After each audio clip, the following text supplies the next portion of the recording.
22절에서 36절입니다. 시작. 이스라엘 사람들이여 이 말들을 들어보십시오. 여러분이 아는 바와 같이 나사렛 예수는 하나님께서 그를 통해 여러분 가운데서 베푸신 능력들과 기사들과 표적들로 여러분에게 증거하신 분입니다. 이 예수는 하나님께서 정하신 뜻과 미리 아심을 따라 내주셨고 여러분은 법 없는 사람들의 손을 빌려 그분을 십자가에 못 박아 죽였습니다. 그러나 하나님께서는 죽음의 고통에서 풀어 그분을 살리셨습니다. 왜냐하면 그분은 죽음에 사로잡혀 있을 수 없었기 때문입니다. 다윗이 그분에 대해 말했습니다. 내가 내 앞에 계신 주를 항상 뵙습니다. 주께서 내 오른편에 계심으로 내가 흔들리지 않습니다. 그러므로 내 마음이 기쁘고 내 입술은 즐거워했으며 내 육체도 소망 속에 살 것입니다. 이는 주께서 내 영혼을 지옥에 버리지 않으시며 주의 거룩하신 분으로 썩음을 당치 않게 하실 것이기 때문입니다. 주께서 내게 생명의 길을 알려주셨으니 주 앞에서 내게 기쁨을 가득 채워주실 것입니다. 형제들이여 나는 여러분에게 조상 다윗에 대해 담대히 말할 수 있습니다. 그는 죽어 장사돼 그의 무덤이 오늘까지 우리 가운데 있습니다.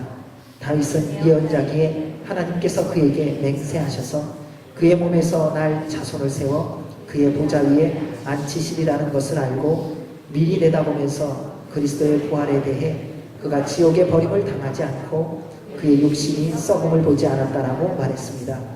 이 예수를 하나님께서 살리셨습니다. 이 일에 대해 우리가 모두가 증인들입니다. 하나님께서는 이 예수를 높이 올리셔서 그분의 오른편에 앉히셨습니다.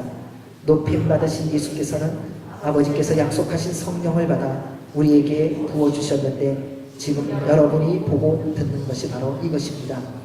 다윗은 하늘에 올라가지 못했으나 이렇게 말했습니다. 주께서 주께 말씀하시기를 내가 내 원수를 내 발 아래 굴복시키기까지 너는 내 오른편에 앉아 있어라 하셨습니다. 그러므로 여러분 이스라엘 모든 집은 확실하게 알아두십시오. 여러분들이 십자가에 못 박힌 이 예수를 하나님께서 주와 그리스도가 되게 하셨습니다. 아멘. 하나님의 말씀입니다. 예수 그리스도를 믿는 사람의 소원 가운데 가장 큰 소원은 하나님의 말씀을 읽을 때마다 바로 깨닫고 삶 속에서 적용하는 것입니다.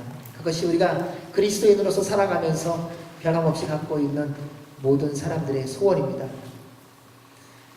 근데 어떨 때 보면은 그리스도인이라고 말은 하는데 사실은 하나님의 말씀에 관심도 없고 깨달을 마음도 없고 삶 속에서 적용할 마음도 없는 사람이 있는 것을 볼 수 있습니다. 그런 마음이 든다면 다시 주님 앞에 나오시기 바랍니다. 예수님께 지쳤다, 신앙생활하는 게 지쳤다 라고 말하는 것은 주님께서 여러분을 부르고 계신다는 사인입니다. 지금 그 사인에 응답하시지 않으면 영 돌아오지 못할지도 모릅니다. 하나님의 말씀은 우리의 실력과 능력으로 깨달아지는 것이 아닙니다. 그래서 예수님께서는 이렇게 말씀하셨습니다. 보혜사 곧 아버지께서 내 이름으로 보내실 성령께서 너희에게 모든 것을 가르쳐 주실 것이며 내가 너희에게 말한 모든 것을 생각나게 하실 것이다. 성령님이 우리 안에 임하셔야 우리가 하나님의 말씀을 받고 깨닫기 시작합니다.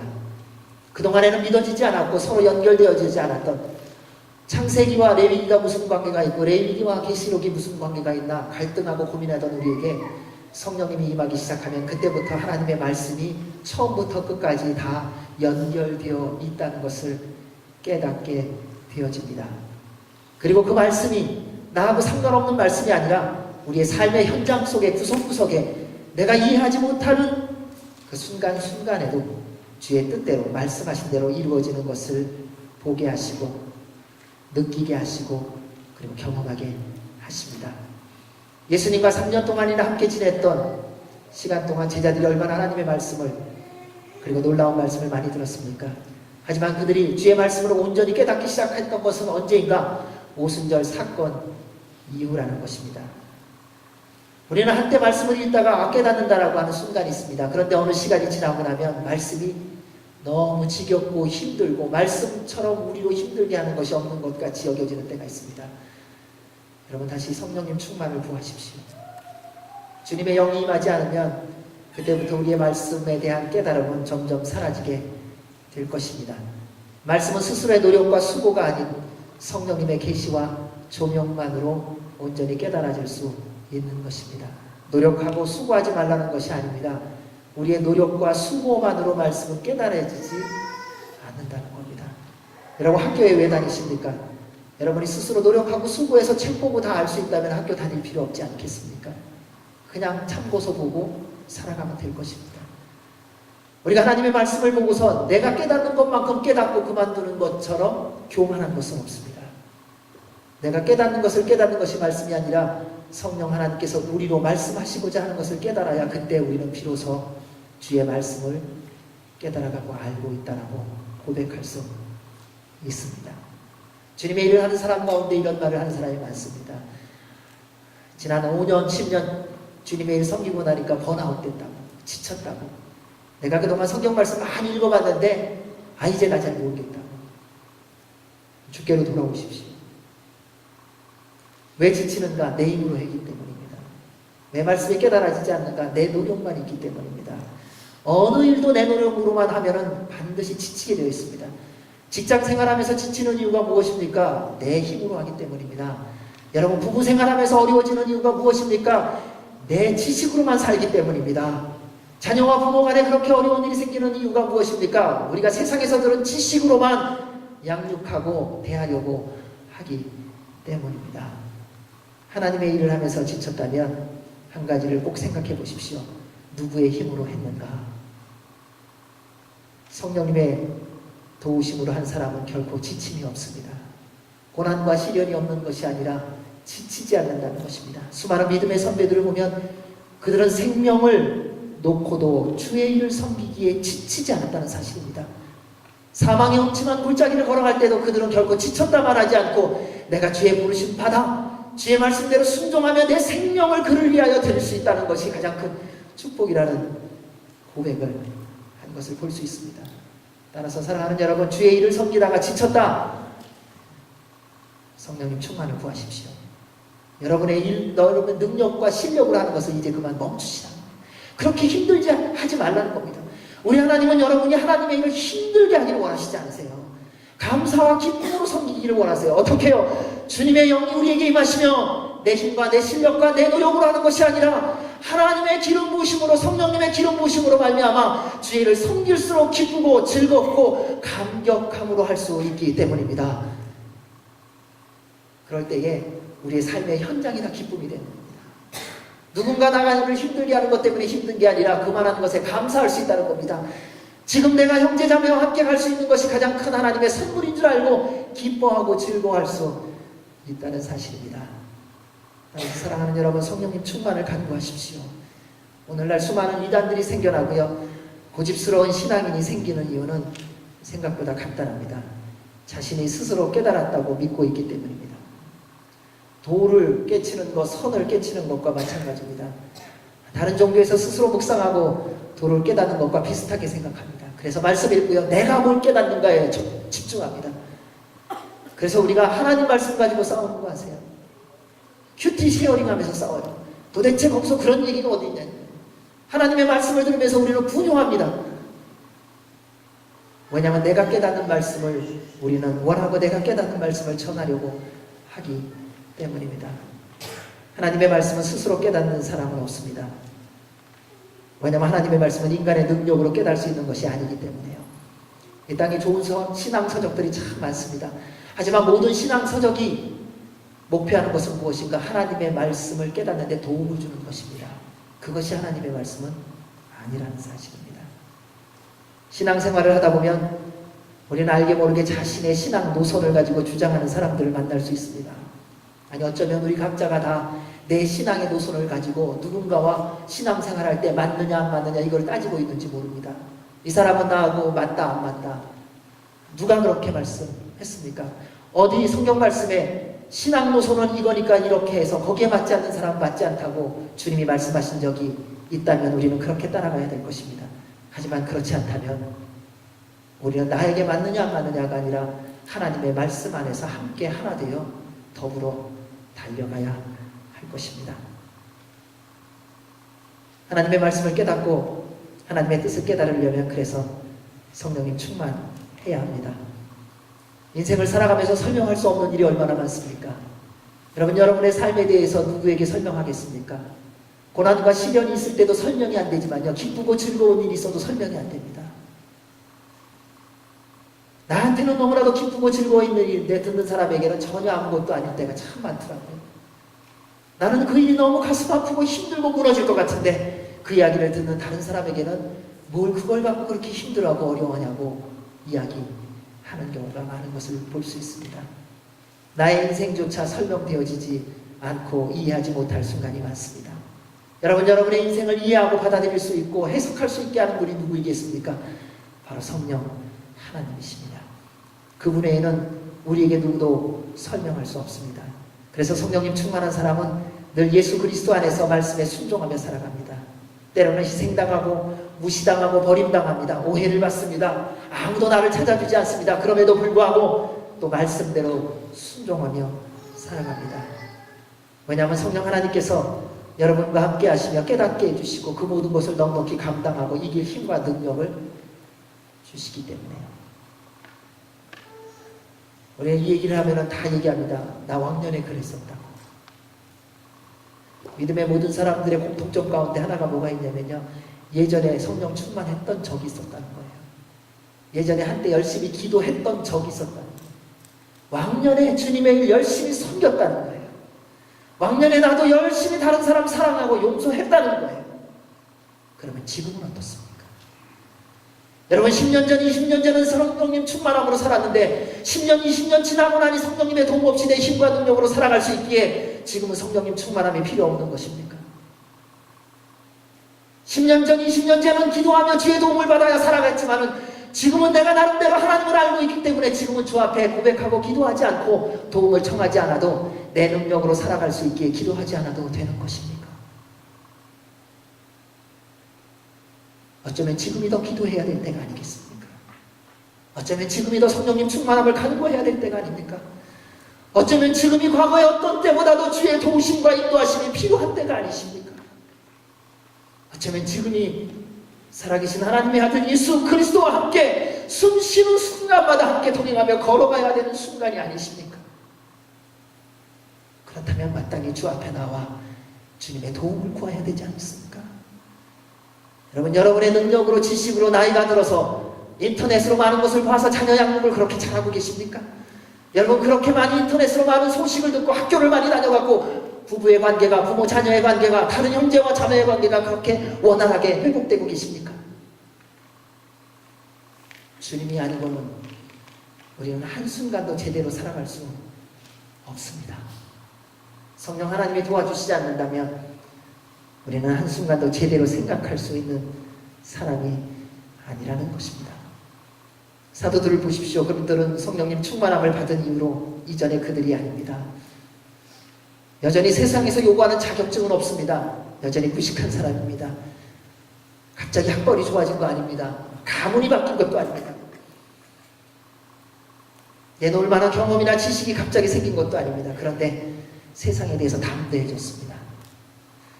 왜냐하면 그들 안에 성령 하나님이 임하셨기 때문입니다. 계속해서 베드로가 설교를 합니다.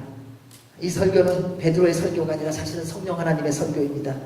설교는 인간의 깨달음과 인간의 생각과 지식과 노력과 수고의 결과가 아니라 살아계신 하나님이 보내주신 성령 하나님의 임재로 말미암아 하나님께서 우리에게 말하시고자 하는 것을 전달하는 것, 그것이 설교라는 거예요. 14절에서 21절까지 요엘 선지자의 예언을 인용하여 오순절의 역사가 성경의 예언과 성취인 것을 선포합니다. 전혀 갈등하지 않습니다. 이미 구약의 시대부터 하나님께서 약속하시고 예언하신 대로 이루어진 것이 오순절의 역사라고 사도 바울은 선포하고 있습니다. 그리고 예수 그리스도의 십자가에 못 박혀 죽으심과 십자가의 부활도 역시 하나님의 말씀대로 이루어지는 것이라고 선포합니다. 이 말씀을 선포하면서도 전혀 갈등이 없는 이유는 간단합니다. 베드로가 증인이기 때문에요. 증인의 고백은 담대합니다. 여러분, 증인은요 흔들리지 않습니다. 내가 정말 그 삶의 현장에, 그 사건의 현장에 있었다면 그것을 보지 못하는 어떤 사람이 아무리 유식한 사람이든 유명한 사람이든 능력 있는 사람이든 그 사건에 대해서 다른 어떤 논리적인 얘기를 해도 흔들리지 않습니다. 왜냐하면 내가 경험했기 때문에요. 만약에 내가 예수 그리스도를 만났다면 세상에 어떤 신학자가 어떤 말을 해도 그 말에 흔들리지 않습니다. 왜냐하면 내가 만난 예수 그리스도, 내 안에 계신 성령님께서 나에게 깨닫게 해주시기 때문에요. 왜 시련이 오고 고난이 오면 또 금방 흔들리는가? 왜 예수 그리스도를 만났다고 하면서 조금만 내가 원하는 대로 되지 않으면 그렇게 또 세상으로 쉽게 가는가? 어쩌면 예수 그리스도를 인격적으로 만난 경험이 없는지도 모르지 않습니까? 나는 만났다고 생각했는데 사실은 만난 적이 없는 게 아닌지 모릅니다. 나는 주님을 경험했다고 생각했는데 시간이 지나고 나니 풍랑이 겪고 나니 어쩌면 예수 그리스도를 만난 적이 없는지도 모릅니다. 만약 주님을 만났다면 여러분 세상의 소리에 귀 기울이지 마십시오. 만약 성령님께서 여러분에게 임하셨다면 사랑하는 여러분, 세상의 속임수에 빠지지 마십시오. 오늘 그에 대해서 사도 바울이 말합니다. 우리 22절에서 24절 말씀을 같이 읽겠습니다. 시작. 이스라엘 사람들이여 이 말들을 들어보십시오. 여러분이 아는 바와 같이 나사렛 예수는 하나님께서 그를 통해 여러분 가운데서 베푸신 능력과 기사들과 표적들로 여러분에게 증거하신 분입니다. 이 예수는 하나님께서 정하신 뜻과 미리 하심을 따라 내주셨고 여러분은 법 없는 사람들의 손을 빌려 그분을 십자가에 못 박혀 죽였습니다. 그러나 하나님께서는 죽음의 고통에서 풀어 그분을 살리셨습니다. 왜냐하면 그분은 죽음에 사로잡혀 있을 수 없었기 때문입니다. 그래서 복음의 핵심입니다. 복음이 무엇입니까? 기쁜 소식입니다. 사람마다 오늘날 보면은 기쁜 소식이 다르더라고요. 가난한 사람에게는요 부자가 되는 게 기쁜 소식이고 복음이더라고요. 병든 사람은요 회복되는 게 복음이더라고요.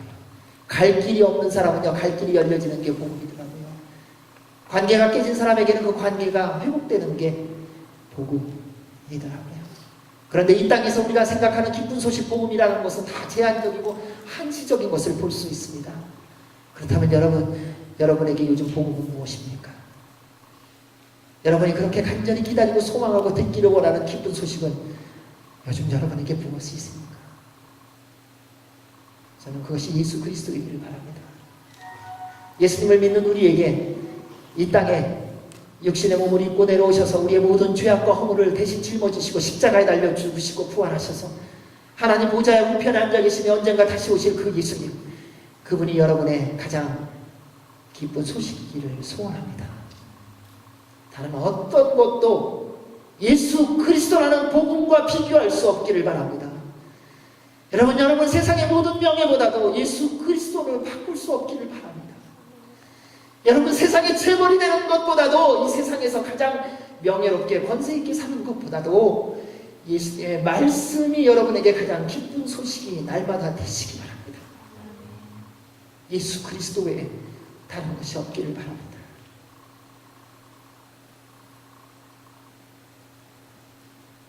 우리 주님은 영원히 죄로 말미암아 죽을 수밖에 없는 우리를 영원한 생명으로 옮겨주셨습니다. 생명을 얻는 것보다도 기쁜 소식이 어디 있겠습니까? 세상의 모든 거 다 소유했는데 죽으면 무슨 소용이 있으세요? 열심히 노력해갖고 기업을 세워놨는데 기업 세우고 그 다음날 개업 예배 드리고 죽으셨어요. 무슨 의미가 있어요? 열심히 노력해서 가장 좋은 직장에 들어가서 최고의 샐러리를 보장받고서 이제 내일이면 샐러리를 받는데 오늘 밤에 부르셨어요. 자녀가 최고의 학교를 가고 내 아는 사람들이 최고의 학문을 얻고 그런데 내가 오늘 이 밤에 주님의 부름을 받았어요. 여러분 그 모든 것이 무슨 가치가 있고 무슨 의미가 있겠습니까? 모든 것은 생명이 있을 때에 의미가 있는 것입니다. 생명이 없다면 여러분 아무것도 의미 있는 게 없습니다. 여러분 왜 그렇게 열심히 일하세요? 생명이 있기 때문 아닙니까? 여러분 왜 이렇게 무엇인가 할 일을 찾아가십니까? 살아있기 때문이에요. 무엇인가 하려고 하는 이유가 무엇입니까? 우리 안에 생명이 있기 때문입니다. 생명이 없다면 지금 행하는 모든 것이 아무런 의미가 없고 가치가 없습니다. 그렇다면 무엇이 생명입니까? 예수 그리스도이십니다. 내가 곧 길이요 진리요 생명이니 나로 말미암지 않고는 아버지께로 올 자가 없느니라. 여러분 예수님을 놓치면 다 놓친 거예요. 예수 그리스도를 놓치면 여러분 어쩌면 이 세상 가운데 다시 경제는 회복될지 모르지만, 건강은 회복될지 모르지만, 가정이 좋은 일이 있을지 모르지만 여러분 다 놓쳐버리는 것입니다. 주님께로 돌아오시기 바랍니다. 그래서 인격적으로 주님을 만나십시오. 날마다 성령님 충만하십시오. 그리고 날마다 구원의 감격을 누리며 감사와 기쁨의 삶을 살아가시기 바랍니다. 그리고 예수님을 증거하는 삶을 살아가시기 바랍니다. 갈릴리 출신 어부인 베드로를 보시기 바랍니다. 각 나라에서 온 경건한 유대인들에게 예수 그리스도를 증거합니다. 성령님의 충만함을 받고 담대해졌기 때문에, 하나님의 지혜를 받았기 때문에요. 그래서 그는 이렇게 말합니다. 이스라엘 사람들이여, 이 말을 들어보십시오. 여러분이 아는 바와 같이 나사렛 예수는 하나님께서 그를 통해 여러분 가운데서 베푸신 능력들과 기사들과 표적들로 여러분에게 증거하신 분입니다. 베드로는 하나님께서 예수님을 통해서 지난 3년 동안 그분의 하나님 되심과 아들 되심과 구주 되심을 증거하셨다고 이야기합니다. 예수님께서 행하신 모든 능력과 기사들과 표적들을 보십시오. 사람의 상식과 논리로 할 수 없는 것입니다. 물을 포도주로 만드셨습니다. 파도 위를 걸어오셨습니다. 죽은 자를 살리셨습니다. 문둥병을 고치셨습니다. 귀신 들린 자를 회복하여 주셨습니다. 사람의 힘과 능력과 세상의 과학과 의료로 할 수 없는 일, 하나님만이 할 수 있는 일을 하셨습니다. 왜냐하면 당신이 하나님이시며 하나님의 아들이시며 구세주임을 증거하기 위해서입니다. 예수님은 그렇게 공생의 동안에 당신이 하나님의 아들이며 구세주임을 끊임없이 우리에게 보여주셨습니다. 그런데 사람들은 그 놀라운 사실을 제대로 깨닫지도 알지도 못합니다. 아니, 제자들도 깨닫지 못했습니다. 사람들은 보면 믿는다고 말합니다. 내가 보면 믿겠다고. 내가 직접 들으면 믿겠다고. 그런데 생각보다 사람은 보아도 믿지 못하고요, 들어도 깨닫지도 못하고 믿지 않습니다. 그래서 말씀은 이렇게 말합니다. 눈이 가려지고 귀가 먹어 그들이 들어도 듣지 못하고 보아도 보지 못한다고요. 근데 왜 보아도 보지 못하고 들어도 듣지 못하는가? 마음이 굳어졌기 때문이라고 말합니다. 여러분의 인간관계를 한번 우리 돌아보십시다. 누군가한테 내 마음이 불편하고 힘든 이유가 무엇입니까? 그 상대에 대해서 내 마음이 굳어졌어요. 그가 누구냐가 아니라 그 상대에 대해서 내 마음이 다쳤다는 거예요. 그러면 그 사람이 사실을 말하느냐 거짓을 말하느냐 상관없어요. 좋은 말을 하느냐 나쁜 말을 하느냐도 상관이 없더라고요. 나에게 유익한 말을 하느냐 해로운 말을 하느냐도 아니더라고요. 내 마음이 그 상대에 대해서 다치면, 내 마음이 어떤 상대에 대해서 굳어지면 그때부터는 보아도 보지 못하고요, 들어도 듣지 못한다는 사실이에요. 사도행전과 율법주의자들과 종교 지도자들이 어땠습니까? 하나님에 대해서 사실은 마음이 굳어졌다는 것입니다. 그들은 하나님의 말씀과 율법을 연구하고 가르쳤던 사람입니다. 그런데 정작 그들의 그 모든 연구와 삶 속에서 보여준 한 가지 사실인데, 하나님에 대하여 마음이 닫혀 있었다는 거예요. 그러고 나니까 예수 그리스도, 하나님이신 예수 그리스도, 말씀이신 예수 그리스도가 그들에게 나타나 보여주고 들려주고 가르침에도 불구하고 그들은 배척하고 대항하고 결국은 예수 그리스도를 십자가에 못 박아 죽였습니다. 오늘날 이런 일이 없다고 생각하십니까? 우리도 역시 믿음 생활하는 형제자매 가운데, 우리의 가족 가운데 이런 일들이 비일비재하게 일어나고 있지 않습니까? 내 마음이 닫혀지면요, 그가 누구냐가 상관없습니다. 그 다음부터는 그 사람 나의 원수일 뿐이에요. 사랑하는 여러분, 그 닫혀진 마음이, 그 굳어진 마음이 성령님의 불로 녹아지시기를 주의 이름으로 축원합니다. 그래야 회복이 일어납니다. 닫혀지면요, 여러분 이렇게 말해요. 그 사람이 변하면 내가 변하겠다.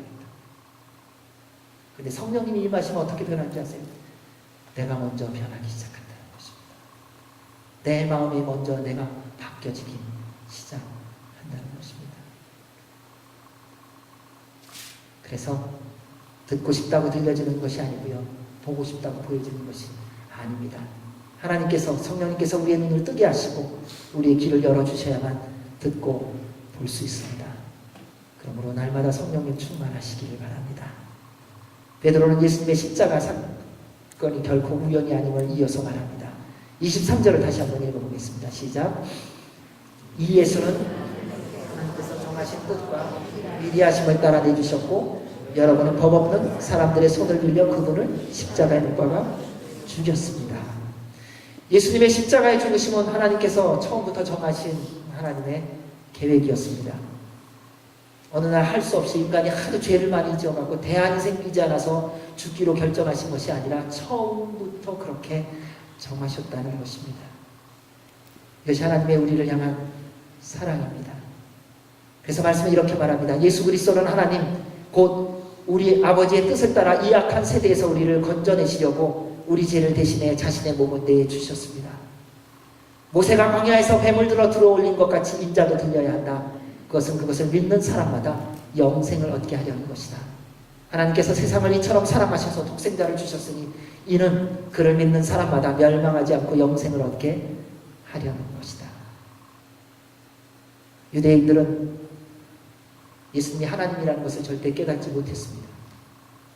하나님을 모독했다고 모욕죄로 죽인 것입니다. 그들 안에 있었던 가장 큰 것이 뭐였냐면 미움이었어요. 시기였어요. 여러분, 우리가 누군가 다른 사람을 죽이는 것은요, 직접 칼을 들고 가서 죽인 것이 살인이죠. 그러나 주님은 우리에게 말씀하셨습니다. 미워하는 마음이 있다면 이미 살인하였다. 우리는 사실은 다 살인자라고 하는 것에서 벗어날 수 있는 사람은 아무도 없습니다. 우리 다 살인자예요. 그런데 우리 주님이 그러한 우리를 위해서 이 땅에 오셨습니다. 우리 주님께서 이 땅에 그러한 우리를 구원하기 위하여 처음부터 계획하신 대로 오셨다는 것입니다. 우리 모두 죄인입니다. 하나님의 영광에 그래서 이르지 못합니다. 죄의 삭은 사망이라고 말씀이 언도했습니다. 죽는다고 사형 선도를 언도를 받았는데도 우리 얼마나 멀쩡하게 사는지 아세요? 참 희한합니다. 우리가 얼마나 담대한지 모르겠어요. 죄인이냐? 그럼요, 죄인입니다. 사형. 이 사형 언도를 받고도 죽지 않을 사람처럼 산다는 거예요. 얼마나 담대한지. 우리를 사랑하시는 하나님 아버지, 그러나 우리를 또 불쌍히 여기셔서 이 땅에 독생자 예수 그리스도를 속죄제물로 내어주셨습니다. 그리고 누구든지 그분을 구주로 믿는 자는 구원받게 하셨습니다. 하나님께서는 이 예수를 속죄제물로 내어주셨습니다. 의롭게 되는 것은 예수의 피를 믿음으로써 이루어집니다. 사랑하는 여러분, 예수님의 피를 의지하여 믿을 때에 의롭게 됩니다. 십자가의 보혈을 의지할 때에 의롭게 되는 것입니다. 이 놀라운 하나님의 사랑과 은혜를 오늘 경험하시기 바랍니다. 오늘 나를 위해 십자가에 달려 죽으신 예수 그리스도를 인격적으로 만나십시오. 사랑하는 여러분, 예수님의 십자가를 생각하면 여러분의 마음이 확 뜨거워지세요. 주님의 보혈을 생각하면 여러분의 심령 가운데에 주님의 거룩함이 회복되고 계십니다. 이것은 2000년 전에 십자가에 달려 죽으신 한 사건으로, 그때 한 순간의 사건으로 끝나는 게 아닙니다. 보혈의 능력은 지금도 우리의 삶 가운데서 이루어지지 않는다면 우리는 보혈의 능력을 잃어버린 것입니다. 예수 그리스도의 십자가의 사건이 오늘도 이루어지지 않는다면, 그로 말미암아 부활의 능력이 오늘도 경험되어지지 않는다면, 여러분, 그것은 어느 틈엔가 우리가 예수 그리스도께로부터 멀어진 것이다. 주님만 생각해도 우리의 마음이 뜨거워지고 기대되고 흥분되어야 합니다. 그것이 하나님께서 우리를 향한 마음이시기 때문입니다. 예수님의 십자가의 죽으심은 하나님의 계획이셨고 또한 우리를 위하여 부활하셨습니다. 그래서 우리에게 영원한 생명의 길을 열어놓으셨습니다. 베드로는 이어서 이렇게 말합니다. 그러나 하나님께서는 죽음의 고통에서 풀어 그분을 살리셨습니다. 왜냐하면 그분은 죽음과 죽음에 사로잡혀 있을 수 없었기 때문입니다. 하나님께서 예정대로 미리 하심을 따라 예수님의 십자가와 부활을 이루어 주셨습니다. 하나님은 생명과 사망을 주관하시는 분이십니다. 하나님께는 사망에 아무런 영향력이 없습니다. 하나님은 영원하신 분이십니다. 하나님은 전능하신 분입니다.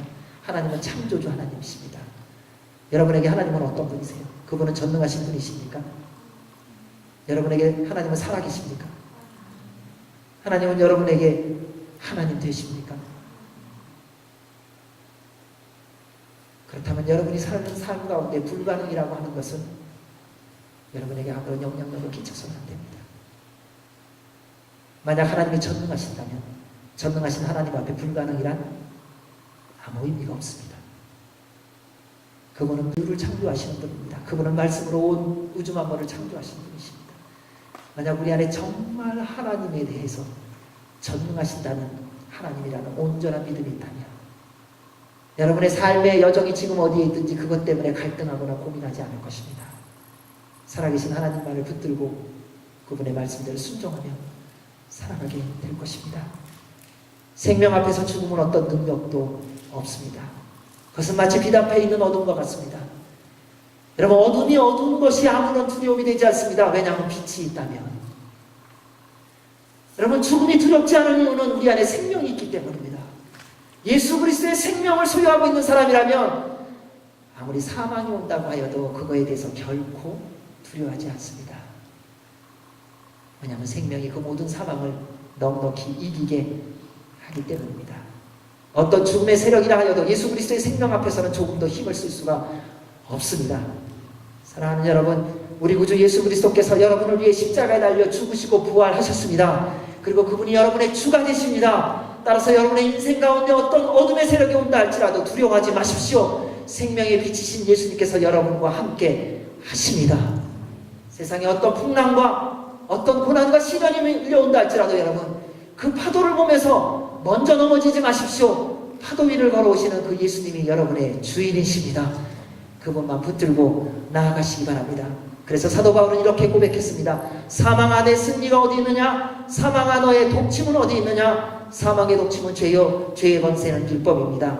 그러나 우리 주 예수 그리스도를 통해 우리에게 승리를 주시는 하나님께 감사를 드립니다.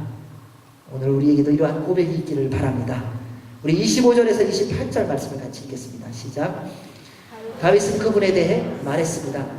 내가 내 앞에 계신 주를 항상 뵙습니다. 주께서 내 오른편에 계심으로 내가 흔들리지 않습니다. 그러므로 내 마음이 기쁘고 내 입술은 즐거워했으며 내 육체도 소망 속에 살 것입니다. 이는 주께서 내 영혼을 지옥에 버리지 않으시며 주의 거룩하신 분으로 썩음을 당치 않게 하실 것이기 때문입니다. 주께서 내게 생명의 길을 알려주셨으니 주 앞에서 내게 기쁨을 가득 채워 주실 것입니다. 아멘. 이 말씀은 시편 16편 8절에서 11절 말씀을 인용한 것입니다. 이 말씀은 메시아에 대한 대표적인 예언의 말씀입니다. 유대인들이 가장 잘 듣는 말씀이 무엇일까? 구약 성경이었습니다. 성령님이 임하시자 하나님께서는 그들이 듣는 구약 성경의 말씀이 신약과 분리된 것이 아니라 예수 그리스도와 분리된 것이 아니라 예수 그리스도에 대한 것을 깨달아 알도록 인용하게 하셨습니다. 사랑하는 여러분, 여러분이 알고 있고 믿고 있는 것을 얘기하면 좀 더 잘 듣지 않습니까? 하나님의 영이 임하면 그러한 역사가 일어난다는 것입니다. 다윗이 그의 가문을 통해 장차 오실 메시아에 대해서 예언한 것을 증거하고 있습니다. 그리고 예수 그리스도의 십자가에 죽으심과 부활하심이 바로 나사렛 예수 그리스도에 대한 것임을 선포하고 있습니다. 공생애 동안 예수님은 언제나 하나님과 함께 하셨고 그분의 뜻대로 사셨습니다. 하나님 아버지께서 항상 지켜주시고 보호하시는 삶을 사셨습니다. 그래서 세상의 어떤 세력도 죽음까지도 예수님을 흔들지 못했습니다. 그분의 공생애는 하나님과의 동행하심의 연속이었고 우리 예수님은 우리로 하나님 자녀답게 사는 삶의 본을 보여주셨습니다. 여러분, 그리스도인답게 살기를 원한다면 예수님이 보여주신 말씀대로 사십시오. 고민하지 마세요. 주님의 말씀을 읽고요, 주님께서 어떻게 사셨는가 그대로 사세요. 우리 주님이 어떻게 하셨는가? 섬기셨습니다. 사랑하셨습니다. 용서하셨습니다. 더불어 가셨습니다. 기도하는 분이셨습니다. 공생애를 시작하기 전에 먼저 성령님의 충만함을 덧입고 시작하셨습니다. 여러분, 주의 일을 시작하기 전에 그래서 먼저 성령님 충만을 받아야 합니다. 여러분, 세상에 나아가 직장의 일을 하기 전에 먼저 성령님의 충만함을 받아야 되는 이유가 여기 있습니다. 그렇지 않으면요, 세상에서 다 세상 법 따라가게 되어 있어요. 여러분, 친구를 만나기 전에 먼저 성령님 충만하셔야 됩니다. 여러분, 자녀를 낳기 전에 먼저 성령님 충만하셔야 됩니다. 사랑하는 여러분, 잉태가 있기 전에 먼저 성령님 충만하셔야 됩니다. 어떤 기업을 시작하든지 그 기업을 시작하기 전에 먼저 성령님 충만하셔야 됩니다. 그리고 우리 주님이 어떻게 사셨습니까? 기적과 이적을 행하시고 사람들이 인정하고 많은 사람들이 칭찬하고 환영할 때 그분은 떠나셔서 하나님 아버지 앞에 나아가 기도하셨어요. 주께서 여러분의 삶에 축복해 주셨을 때 여러분 가장 먼저 하나님 앞에 나오셔야 됩니다. 사람 만나서 하나님이 행하셨다 막 자랑하면서 축제하는 거 그 이전에 먼저 하셔야 될 일이 있습니다. 주님이 우리에게 보여주셨어요. 주께서 기도하는 일터를 허락해 주셨다. 먼저 주님 앞에 감사하는 법을 배우시기 바랍니다. 주님께서 질병 가운데서 회복하셨다. 주님 앞에 감사하는 법을 먼저 배우십시오. 주께서 가야 할 길을 열어주셨다. 주님 앞에 먼저 나와 감사하는 법을 배우시기 바랍니다. 그것이 우리 주님께서 우리의 삶을 통하여 어떻게 살아가야 하는지를 보여주신 본이에요. 그때 주께서 더 아름답고 복된 축복을 우리의 인생 가운데 이루어 주실 수 있기 때문입니다. 끝까지 하나님 아버지와 동행하며 순종하며 삶을 살았습니다. 따라서 사랑하는 여러분, 여러분의 인생 가운데 정말 영원한 생명을 누리고 항상 기쁨과 복된 삶을 살기를 원한다면 예수님을 날마다 인격적으로 만나십시오. 그리고 성령님 충만하십시오. 그로 인해 주의 말씀대로 순종할 힘과 능력이 여러분 안에 이미 있음을 확인하시고 말씀대로 살아가시기를 주님의 이름으로 축원합니다. 그때 하나님의 영광을 볼 것입니다. 그때 바로 이러한 고백을 할 겁니다. 내 마음이 기쁘고 내 입술은 즐거워했으며 내 육체도 소망 속에 살 것입니다. 이는 주께서 내 영혼을 지옥에 버리지 않으시며 주의 거룩하신 분으로 썩음을 담지 않게 하실 것이기 때문입니다. 주께서 내게 생명의 길을 알려주셨으니 주 앞에서 내게 기쁨을 가득 채워 주실 것입니다. 우리 29절에서 31절 말씀을 같이 읽겠습니다. 시작. 형제들이여, 나는 여러분에게 조상 다윗에 대해 담대히 말할 수 있습니다. 그는 죽어 장사돼 그의 무덤이 오늘날까지 우리 가운데 있습니다. 다윗은 예언자기에 하나님께서 그에게 맹세하셔서 그의 몸에서 날 자손을 세워 그의 보좌 위에 앉히시리라는 것을 알고 미리 내다보면서 그리스도의 부활에 대해 그가 지옥에 버림을 당하지 않고 그의 육신이 썩음을 보지 않았다라고 말했습니다. 베드로는 다윗의 예언을 또 인용하며 그리스도의 부활이 역시 십자가와 마찬가지로 하나님의 계획과 예정이었음을 알려줍니다. 그는 예수님의 십자가와 부활을 경험한 사람입니다. 그래서 조금 더 흔들리지 않고 담대하게 선포합니다. 성령님의 임재를 경험하고 나서 베드로는 사람들의 시선과 사람들의 눈에 마음을 빼앗기는 것이 아니라 성령 하나님께서 주시는 대로 모든 것을 담대히 선포하며 나아가는 것을 볼 수 있습니다. 처음 예수님의 부활을 경험하고 예언의 말씀을 깨닫지 못했던 베드로였습니다. 성령님의 임재가 있기 전에요. 하지만 약속하신 성령님의 임재로 인해 이 모든 예언의 말씀을 깨달았습니다. 그리고 구약의 모든 예언들이 예수 그리스도 그분을 향한 말씀인 것을 알게 된 것입니다. 그래서 그는 담대히 성령님의 능력으로 선포하기 시작했습니다. 사랑하는 여러분, 예수님의 부활이 여러분의 매일의 삶 속에서 깨달아지고 믿음 안에서 적용되려면 성령님 충만해야 됩니다. 여러분의 힘과 능력으로 살아가는 것을 버리십시오. 여러분의 삶 가운데 매일 매순간 오순절의 사건이 있기를 기도하십시오. 하루를 시작할 때, 일어났을 때 제일 먼저 고백하십시오. 주님, 오늘도 오순절의 사건이 임하게 하여 주시옵소서. 여러분 잠자리에 들 때도 동일한 기도를 하십시오. 주님, 꿈을 꿀 때도 성령님의 기름 부심이 있게 하여 주시옵소서. 여러분 돈 많이 버는 꿈, 그런 거 기대하지 마십시오. 주님의 영이 임하면 우리 하나님께서 모든 것을 이루어 주십니다. 그때 주의 뜻을 이루어갈 수 있기 때문입니다. 날마다 오순절의 사건 속에서 십자가와 부활의 능력을 살아가는 여러분 모두가 되시기를 주의 이름으로 축원합니다. 우리 32절에서 33절 말씀 읽겠습니다. 시작. 베드로는 이 예수를 하나님께서 살리셨습니다. 이 일에 대해 우리 모두가 증인들입니다. 하나님께서는 이 예수를 높이 올리셔서 그분의 오른편에 앉히셨습니다. 높임 받으신 예수께서는 아버지께서 약속하신 성령을 받아 우리에게 부어주셨는데 지금 여러분이 보고 듣는 것이 바로 이것입니다. 베드로는 지금까지 설교한 모든 내용이 나사렛 예수 그리스도인 것을 고백합니다. 그리고 그 일에 대해서 사도들과 믿음의 사람들이 모두 증인이라고 고백합니다. 이 고백은 우리가 알고 있는 대로 그냥 쉬운 고백이 아니라 생명을 내어놓는 고백입니다. 주님이 나의 구주라는 것을, 나사렛 예수가 구세주라는 것을 선포하는 것은 자신의 모든 것을 내어놓고 고백하는 것입니다. 당시의 상황 속에서 예수님이, 당신들이 죽인 예수 그리스도가, 십자가에 달려 죽임을 당한 예수 그리스도가 구세주라고, 하나님의 아들이라고, 하나님이라고 고백하는 것은 전부를 내어놓는 것입니다. 사랑하는 여러분, 여러분의 삶 가운데 여러분의 전부를 내어놓고 주님을 섬긴 적이 언제 있어요? 예수님이 여러분의 전부이기 때문에 여러분의 모든 것을 내놓아져 보신 적이 언제 있으십니까? 전적 헌신을 해본 적이 언제 있습니까? 예수 그리스도의 영광을 위하여, 하나님의 나라를 위하여 여러분의 시간을 온전히 드리신 적이 언제가 마지막이십니까? 주님의 뜻을 이루어가기 위하여, 그분이 나의 구세주이기에 그분의 말씀 앞에 온전히 순종해 보신 적이 언제이신지요?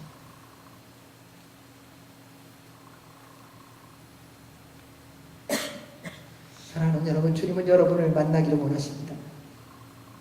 성령님이 임하시면 우리 안에 모든 고백이 예수 그리스도에 다른 거 아무것도 없습니다. 주님이 임하시면요, 모든 모임 가운데에 나의 얘기의 중심이, 나의 얘기의 고백이 예수 그리스도예요.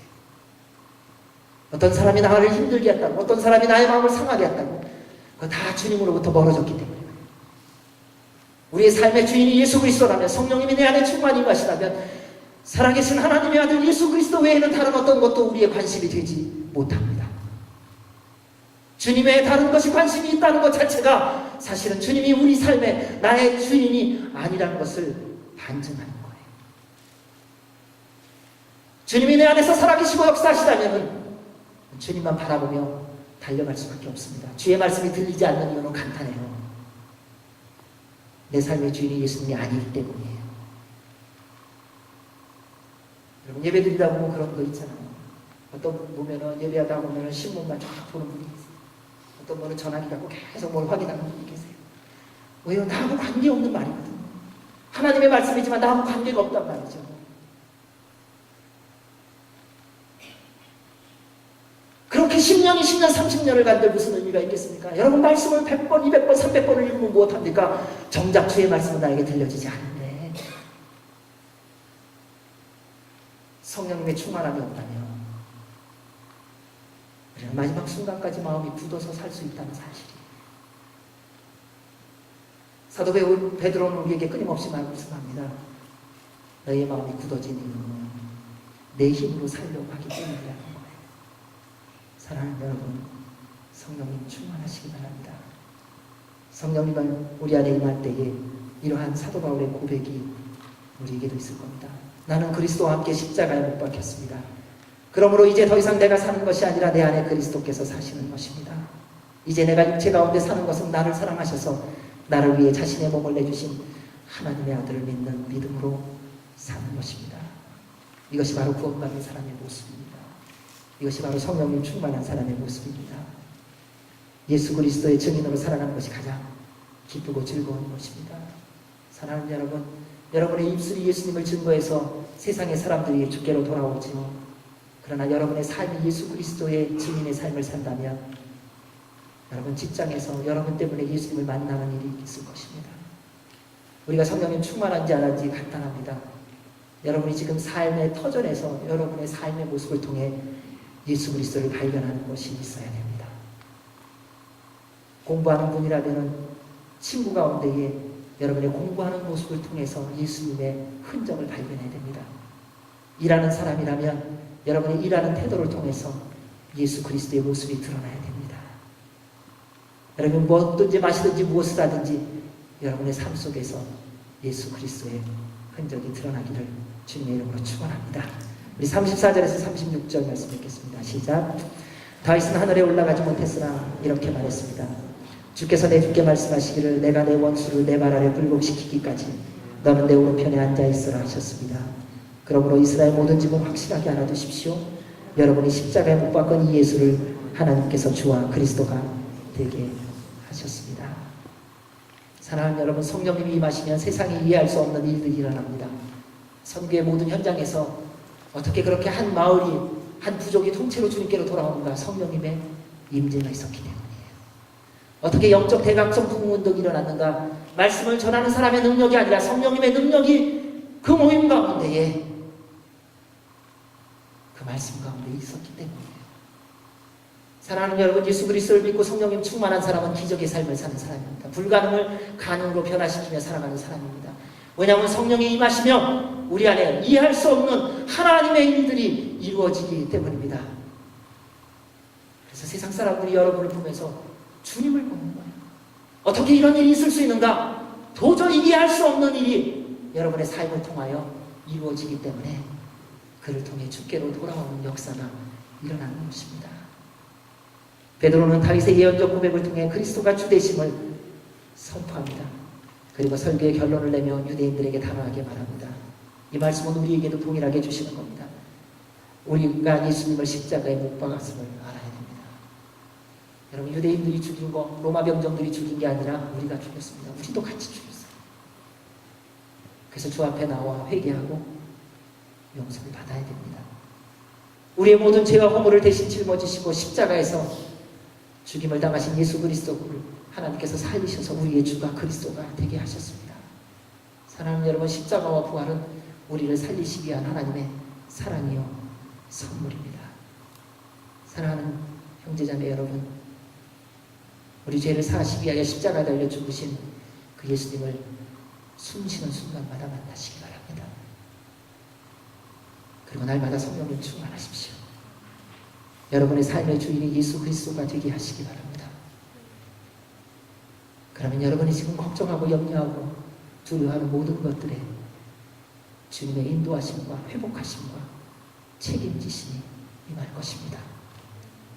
여러분의 삶을 통하여 예수 그리스도의 증인의 삶이 되게 하여 하시기 바랍니다. 사랑하는 여러분, 주의 이름으로 간절히 부탁합니다. 성령님 충만을 간구하십시오. 그리고 내 남은 평생 하나님의 기쁨과 영광과 자랑이 되시는 여러분 모두가 되시기를 주님의 이름으로 축원합니다. 아멘. 기도하겠습니다. 하나님 아버지, 우리 삶의 주인이 되어주시고 성령 하나님 오셔서 당신의 귀한 백성들 한 분 한 분 가운데 임하여 주시옵소서. 그래서 오직 주의 말씀대로만 순종하며 주님의 영광을, 주님의 능력을, 주님의 축복을 누리며 살아가는 남은 평생 되게 하여 주옵소서. 예수님 이름으로 기도하옵나이다. 아멘.